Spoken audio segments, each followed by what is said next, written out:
పర్యావరణ హిత రాఖీలు విద్యార్థులు తయారు చేయడం ఆనందంగా ఉందని Indira Gandhi zoological park curator doctor Nandini Salaria అభినందించారు. శనివారం ఉదయం జంతు ప్రదర్శనశాలలో గ్లోబ్ సంస్థ విద్యార్థులు విత్తనాలతో కూడిన రాఖీలు తయారు చేసిన అనంతరం ఆమె మాట్లాడుతూ, పత్తితో తయారు చేసిన నూలు దారం, చిరుధాన్యాలు, పప్పు ధాన్యాలు, ఔషధ మొక్కల విత్తనాలు ఉపయోగించి కాగితం, అట్ట, పత్తి, నార, అరటితో తయారు చేసిన రాఖీలు ఆరోగ్యకరం అన్నారు.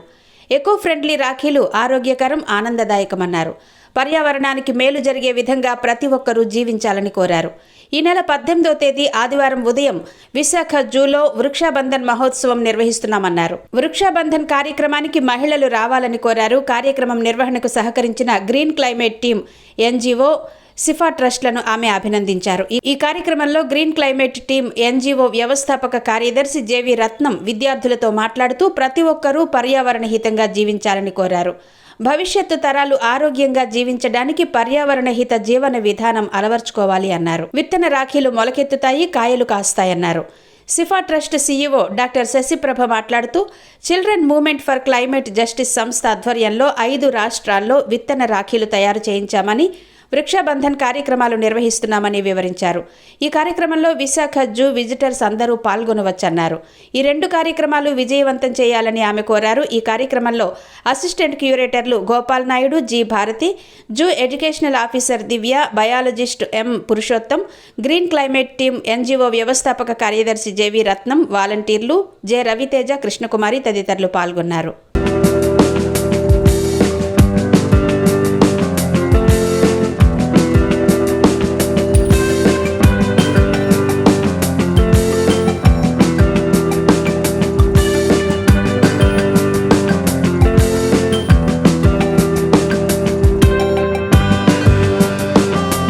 నా పేరు లిక్షిత. నేను 8వ తరగతి చదువుతున్నాను. నేను ది గ్లోబ్ స్కూల్ నుంచి వచ్చాను. ఇవాళ మేము జూకి వచ్చి అందరూ ప్లాస్టిక్ రాఖీలు చేసి పడేస్తున్నారు, కానీ మేము ఇక్కడికి వచ్చి విత్తనాలతో రాఖీలు చేస్తున్నాము. సో దట్ ఏమవుతుందంటే రాఖీలు విత్తనాలు అయితే వెంటనే మట్టిలోకి కలిసి అది మొక్కగా వెలిసి మనకి భోజనాన్ని ఇస్తాయి, ఫ్రూట్స్ ఇంకా వెజిటేబుల్స్ ఇస్తాయి. సో మనం అది తినవచ్చు. ఇంకా ప్లాస్టిక్ రాఖీల వల్ల మనకి త్వరగా భూమిలో కలవవు, ప్లస్ మనకి ప్రొడక్ట్ అన్నది చాలా మనకి హామ్ కలుగుతుంది. అందుకే మేము ఇక్కడికి వచ్చి విత్తనాలతో రాఖీలు చేసి కలుషితం చేయకుండా ఉన్నాము. పేరు జాహ్నవి. నేను 10వ తరగతి చదువుతున్నాను. నేను ది గ్లోబ్ స్కిల్ నుంచి వచ్చాను. ఈరోజు మేము ఇక్కడ మా స్నేహితులతో అందరం కలిసి రాఖీలు ఏర్పాటు చేస్తున్నాం. అది ఈకో ఫ్రెండ్లీ రాఖీలు చేస్తున్నాము. విత్తనాలతో ప్రతి ఒక్కరు చేయాలని మేము ఆశిస్తున్నాము. ఇలా చేయడం వల్ల మనకి పర్యావరణానికి అన్ని మేలే జరుగుతుంది, హాని మాత్రం జరగదు. మీరు కూడా మాలాగే అందరూ విత్తనాలతోని రాఖీలు చేయండి. ప్లాస్టిక్ని యూజ్ చేయరాదు. అలా యూజ్ చేయడం వల్ల plastic water pollution, air pollution మొత్తం అసలు డిగ్రేడ్ అవ్వదు, మనకి హాని చేస్తుంది. మీరు కూడా మాలాగే రాఖీలు చేయాలని కోరుతున్నాము. అందరికీ నమస్కారం. నేను ది గ్లోబ్ స్కూల్లో చదువుతున్నాను. కే దీపిక 9వ తరగతిలో చదువుతున్నాను. ఇప్పుడు రాఖీలు చేస్తున్నాము. మేము విత్తనాలతో రాఖీలు చేస్తున్నాము. ఆరోగ్యానికి చాలా మంచిది కూడా. ఈ విత్తనాలు పెరిగి పండు, కాయలు అన్నీ ఇచ్చి మన ఆరోగ్యానికి అవి తింటే ఇంకా బాగుంటుంది. ఈ రాఖీలు చేయడానికి గల కారణాలు అదే విత్తనాలతో చేస్తున్నాము. ఇలా చేయండి. నా పేరు నరేంద్ర. నేను గ్లోబ్ స్కూల్ వెళ్ళి వచ్చాను. ఈరోజు జూ పార్క్ రావడానికి గల కారణం ఏమంటే, ఇప్పటి వరకు తయారు చేసినవన్నీ ప్లాస్టిక్ రాఖీలే చూసాము. ఇప్పుడు మేము వచ్చే కారణంతో విత్తనాలతో తయారు చేస్తాం రాఖీలు. ఈ రాఖీలు ఎక్కడ పడిపోయినా సరే పర్యావరణానికి ఎటువంటి ఇబ్బంది కలగదు. ఈ రాఖీలు ఎక్కడ పడిపోయినా సరే మొక్కలు కాస్తాయి, పూలు వస్తాయి. సో నమస్కార్, నేను Nandini Salaria, curator Indira Gandhi zoological park. ఈరోజు మనం ఇక్కడ ఒక ఈకో ఫ్రెండ్లీ వర్క్ షాప్ చేయడం జరిగింది. అక్కడ ఏంటంటే గ్లోబ్ స్కూల్ నుంచి మనకి 70 మెంబర్స్ పిల్లలు వచ్చారు. వాళ్ళు మంచిగా ఈ రాఖీలన్నీ ఈకో ఫ్రెండ్లీ రాఖీస్ అన్ని తయారు చేశారు. మనకి అంటే ఇలా కూడా ఒక రాఖీ అనేది కాన్సెప్ట్ ఉంటుంది అనేది పిల్లలకి ఈరోజు చెప్పడం జరిగింది. ప్లస్ ప్రాక్టికల్గా డెమోన్స్ట్రేషన్ చేయడం జరిగింది. విచ్ విల్ అంటే వాళ్ళ మైండ్స్లో ఉండిపోతుంది ఇది ఎప్పుడైనా సరే. సో ఇలాంటి యాక్టివిటీ చేసేటప్పుడు మనం మాట్లాడతాం, కానీ యాక్టివిటీ చేసినందుకు వాళ్ళ మైండ్లో అవి ఉండిపోతాయి. కాబట్టి అదే ఉద్దేశంతో మనం ఈ యాక్టివిటీ చేయడం జరిగింది.